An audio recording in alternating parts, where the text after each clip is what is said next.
E aí, companheiros de leitura, tudo bom? Sou o Zero e estamos de volta no Tábua Rasa, dessa vez com uma nova categoria chamada Sagas, na qual a resenha de não apenas um livro será feita, mas sim de vários deles, desde que eles componham uma saga. Isso, mas antes de começarmos, gostaria de deixar evidente para vocês que na descrição do vídeo constará um roteiro ou sumário do vídeo com o tempo de início de cada um dos tópicos que serão abordados durante o vídeo. Vamos lá?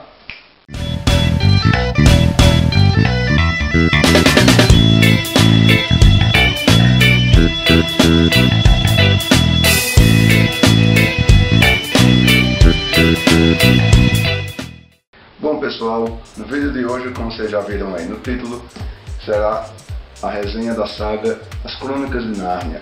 Esse livro que foi escrito por Clive Staple Lewis, ou C.S. Lewis, também conhecido como Jack pelos amigos, e que foram escritos entre os anos de 1950 e 1956, composto por 7 livros. Esses livros que foram escritos de forma desordenada e que depois, pela sugestão de um leitor e fã da obra, foi posto pelo próprio autor em uma ordem cronológica para tempos depois ser lançado como As Crônicas de Nárnia. Para tentar ser um pouco mais objetivo, eu vou dizer o nome das obras, como elas foram lançadas com seus nomes originais e os seus respectivos nomes em português. Seguindo a ordem cronológica das Crônicas de Nárnia, a ordem é a seguinte. O livro que começa com as crônicas é The Magician's Nephew, lançado no Brasil como O Sobrinho do Mago. Depois, e o mais conhecido e mais famoso de todos, The Lion, The Witch and the Wardrobe, como O Leão, a Feiticeira e o Guarda-Roupa. The Horse and His Boy, O Cavalo e seu Menino. Prince Caspian, ou Príncipe Caspian. The Voyage of the Dawn Treader, lançado aqui como A Viagem do Peregrino da Alvorada. The Silver Chair, lançado como A Cadeira de Prata. E The Last Battle, como A Última Batalha. Esses últimos títulos, eles tiveram todos eles títulos aleatórios, títulos variantes, títulos diversos, mas esse é o título principal. Todos eles foram lançados entre o ano de 1950 e 1956. Após a morte do autor, foi lançada uma versão compilada chamada The Complete Chronicles of Narnia, lançada aqui no Brasil como As Crônicas de Nárnia, volume único, pela Martins Fontes, no ano de 2002. Muito embora a sua obra-prima, a sua obra mais famosa tenha sido As Crônicas de Nárnia, dos seus respectivos livros, o escritor não se ateve apenas a esse tipo de obra. Ele escreveu mais de 30 livros, dos quais estão livros de ficção, não ficção e até mesmo poesia. Mas vamos falar um pouco sobre o autor. Clive Staple Lewis nasceu em Belfast, na Irlanda, em 1898, vindo a falecer em 1963, poucos anos depois do lançamento da sua última obra dentro das Crônicas de Nárnia. Ele perdeu a sua mãe quando tinha apenas 9 anos, fato esse que influenciou uma das suas obras da Crônica de Nárnia, que foi O Sobrinho do Mago. Ele foi professor de literatura inglesa na Universidade de Oxford por mais de 30 anos e ocupou a cadeira de literatura medieval e renascença na Universidade de Cambridge, posto que ocupou até se aposentar. Bom, como havia dito, a sua obra mais famosa foram As Crônicas de Nárnia, tendo vendido em todo o mundo mais de 100 milhões de cópias e tendo sido traduzido para cerca de 68 países, não é pouca coisa. A obra As Crônicas de Nárnia é uma verdadeira referência no mundo da literatura infantil e na literatura fantástica também, assim como o autor se tornou uma grande referência. As suas obras, elas permeavam não apenas a fantasia, não apenas o mundo infantil, mas também iam desde sagas espaciais a relatos cristãos, a livros cristãos voltados para católicos, já que ele era cristão, e também para pessoas que gostavam de poesia. Mas vamos à resenha, certo? Eu vou tentar fazer um apanhado geral dos 7 livros, sem que isso gere um certo spoiler, porque é um pouco difícil falar de um livro que veio depois de outro, sem acabar tirando um pouco da graça da coisa. Mas vamos lá. Em O Sobrinho do Mago, nós somos apresentados a Diggory e Polly, duas crianças que moram vizinhas e que encontram no tio de Diggory, que é um mago, uma possibilidade de aventura e acabam se metendo involuntariamente. Eles vão parar em um mundo cuja população foi completamente aniquilada por uma feiticeira e na tentativa de fugir dela, eles acabam caindo no mundo de Nárnia, no momento em que ele está sendo criado por um leão, que enquanto caminha e dança, canta ao mesmo tempo e cria o mundo. E é assim que surge Nárnia. Assim como os animais, e todos os animais nas narinas dos quais esse leão, chamado Aslan, sopra, eles aprendem a falar a língua dos humanos. Essa feiticeira, ela tenta dominar a situação e foge para um determinado lugar. E é aí que começa toda a aventura. O livro é muito simples. Ele tem uma história assim muito simplificada. Você percebe claramente o foco de Lewis, que é bem realmente a história para crianças, a história infantil, a fantasia infantil. E ele é muito simples. Eu recomendo fortemente que, se você pegar esses livros separados e não as Crônicas de Nárnia completa, e for ler cronologicamente, não se baseie pelo Sobrinho do Mago, porque é um livro muito simples, a história é muito simplificada. Muitos dos elementos que você pode ver nos outros livros das crônicas, eles não estão nesse primeiro livro. É uma história bem primária, o mundo ainda é muito virgem, quase não tem animais, quase não tem plantas, não tem população, a bem dizer, são só eles ali, Diggory, Polly, o tio dele, e essa bruxa, e Aslan, e alguns animais falantes. Pronto. E a história acontece em cima desse contexto. Anos mais tarde, começa a história do leão, a feiticeira e o guarda-roupa, que é o segundo livro na ordem cronológica. Nessa história, 4 irmãos vão para uma mansão de campo de um tio deles, e eles, enquanto brincavam de esconde-esconde, encontram um guarda-roupa que é feito de uma madeira especial, que leva eles para o mundo de Nárnia. Lá eles descobrem que Nárnia está vivendo um inverno intermitente causado por uma feiticeira, a tal feiticeira branca. E eles acabam se envolvendo nisso, em uma profecia que é contada de tempos em tempos, e eles acabam se envolvendo em uma aventura contra essa tal feiticeira, em nome de Aslan, que é o deus daquela região. Como ele aparece na primeira história, parece muito simples, mas nessa segunda ele é como se fosse um semideus, um deus, ele criou tudo, ele domina. Enfim, e a aventura ocorre em cima disso. A partir desse livro você já consegue notar as nuances de aventura e a temática épica do livro. Ele começa essa característica épica dos livros de Nárnia, que você vai ver se repetindo no decorrer da história. E basicamente a história corre em cima disso. O livro é muito bom, a história é muito empolgante. Se você deixar de lado o fato de conter elementos infantis, você consegue acompanhar muita coisa. Eu devo confessar que no início eu não queria ler Nárnia por achar que era muito infantil. E de fato é, mas não muito. Já que a história infantil brasileira, ela tem uma conotação diferente da história infantil de alguns outros países. Lá na Inglaterra, onde ele foi lançado, existem certas características complementares que deixam a história bastante interessante. Então, o sobrinho do mago pode até ser bastante infantil e simples, mas o leão, a feiticeira e o guarda-roupa já tem uns nuances mais complexos. Você vê a característica épica, você vê a aventura, e tudo começa a ficar mais interessante. Na história O Cavalo e Seu Menino, nós somos apresentados a Shasta, um garoto que vive no deserto com o seu padrasto, e ele tem uma vida muito sofrida até que ele conhece Bree, um cavalo falante, e ele fica muito surpreso porque ele mora na Calormânia, que é um país vizinho de Nárnia. Sim, Nárnia é um reino, não é um mundo, nós ficamos sabendo. E Bree o diz como é Nárnia e o chama para ir para lá. E eles vivem essa aventura de ida até Nárnia. Se eu falar qualquer coisa além daqui, vai acabar sendo um spoiler muito grande, porque todos os livros são muito pequenos. Eles têm no máximo 130, 140 páginas. E assim, como todo bom livro voltado para crianças, né? Tem poucas páginas, apesar da complexidade deles. Essa é uma história bastante interessante, ela começa no deserto, ela passa por florestas, até eles chegarem em Nárnia, e várias coisas acontecem nesse meio tempo.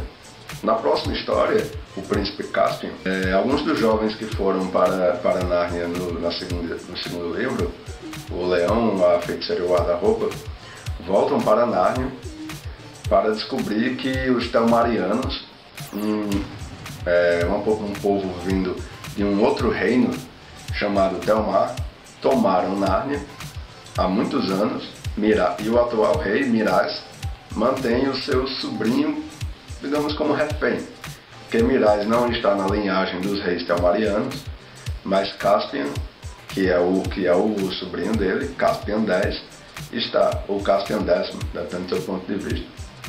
O fato é que ele queria matar Caspian porque ele não tinha um herdeiro, mas a partir do momento que sua mulher engravida, ele decide matar Caspian.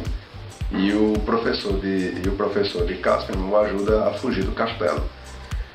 Esse professor dele ensina para ele coisas que os Telmarianos não gostam de repassar para os seus filhos, que é o quê? Que Nárnia era um país de animais falantes, de plantas falantes, de espíritos de água e de toda essa magia que permeia os contos de fadas. As Crônicas de Nárnia é como um conto de fadas, sendo que bem mais complexo, bem mais, assim, uma história muito mais profunda. Ela não se atém apenas àqueles elementos. E ele foge, ele ajuda Caspian a fugir, e Caspian acaba encontrando algumas dessas criaturas fantásticas. E eles vão tentar tomar Nárnia de volta dos Telmarianos, para que ela seja de volta dos Narnianos. Num determinado momento, eles precisam de ajuda, e algumas crianças que apareceram nas histórias anteriores voltam para ajudá-lo. Anos mais tarde, poucos anos mais tarde, o Príncipe Caspian está a bordo do Peregrino da Alvorada, e esse já é o próximo livro, que é a Viagem do Peregrino da Alvorada, na qual o Príncipe Caspian está... Príncipe Caspian não é mais príncipe, ele é o rei de Nárnia, rei legítimo de Nárnia, e ele está em uma aventura marítima empreendida por ele mesmo, na busca de 7 nobres que foram banidos para o mar pelo seu tio Miraz, porque eles eram a favor de Caspian, na época que Caspian era muito pequeno para poder argumentar e se defender. E ele sai no mar desconhecido, até onde os mapas permitem ir, porque os Telmarianos não gostavam de navegar, então eles não tinham barcos. Aquele barco era o primeiro barco de Nárnia desde que os Telmarianos tinham tomado o reino. Então eles partem em uma missão, e algumas crianças acabam se envolvendo nisso também. Elas vão parar nesse mundo, junto com um personagem novo, e eles desbravam o mar em busca desses nobres, e várias coisas vão acontecendo nesse meio tempo.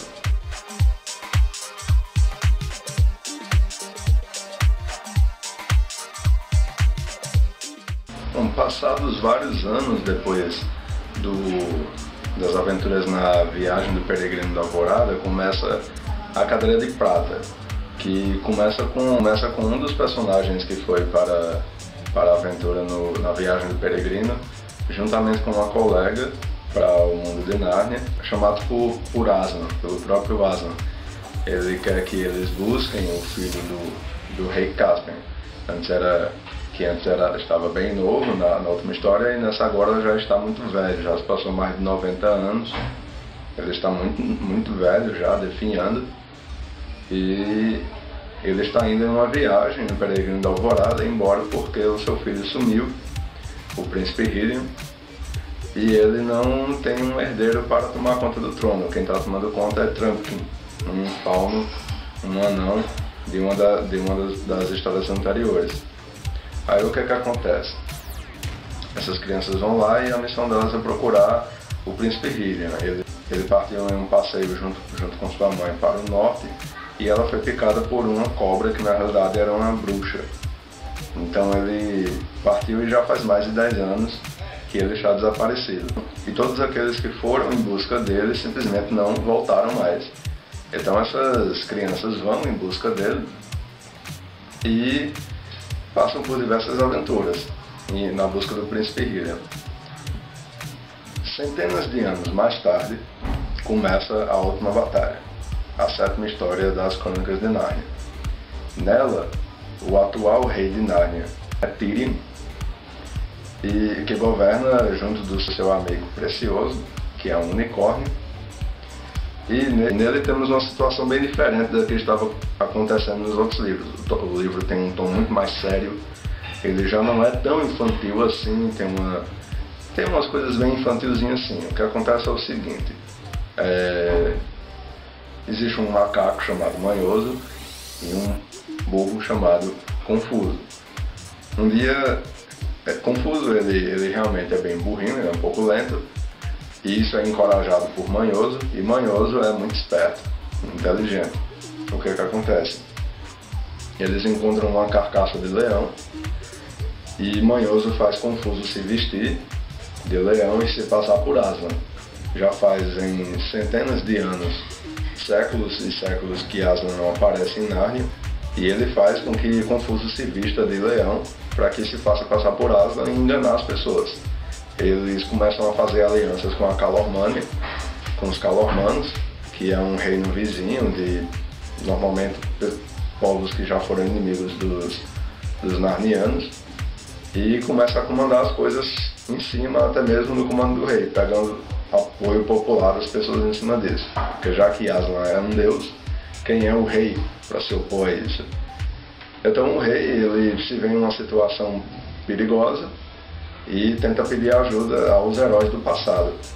E eles vão para Nárnia devido a esse chamado do príncipe, quer dizer, do rei, Tirion, para ajudá-lo a resolver a situação. Como eu falei, desde a segunda história até a última, no caso a segunda é o leão, a feiticeira e o guarda-roupa é a mais famosa de todas. A partir dela você começa a ter elementos épicos e de aventura muito maiores sendo implementados na história. Você tem um pouco de drama, você tem um pouco de suspense, mas sempre muita aventura, muito clima épico, muito desses fatores envolvidos. A história toma um tom muito mais sério a partir de Cadeira de Prata e até a última batalha, e assim, é muito legal mesmo, porque você percebe que ele não se atém a um único estilo, a um único lugar. Você percebe que cada livro ele dá um foco em um ambiente diferente.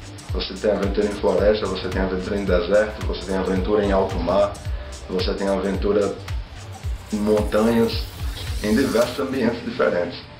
E isso faz toda a diferença, porque você nunca vai se ver lendo uma história igual a outra. Talvez o único elemento que se aproxime mais assim é o fato são alguns personagens que são Pedro, Susana, Lúcia, Edmundo, Eustáquio, Dio, e o próprio Aslan, né? Que foi o semideus, o deus lá que criou a coisa toda. Eu acho um pouco engraçado o fato de, na primeira história, a gente se deparar com o fato de Nárnia estar sendo criada e ele dizer o mundo de Nárnia. Sendo que a partir da segunda história você fica meio assim, a partir da terceira você já tem uma consciência de que Nárnia não é um mundo, Nárnia é um país. E na realidade é o menor país daquele mundo. Os reinos, Telmar, Calormânia, Arquelândia, eles são dominados por pessoas, e alguns desses reinos eles nem sequer acreditam na existência de animais falantes. É como se Nárnia fosse um reino distante, mas na verdade está vizinho a eles.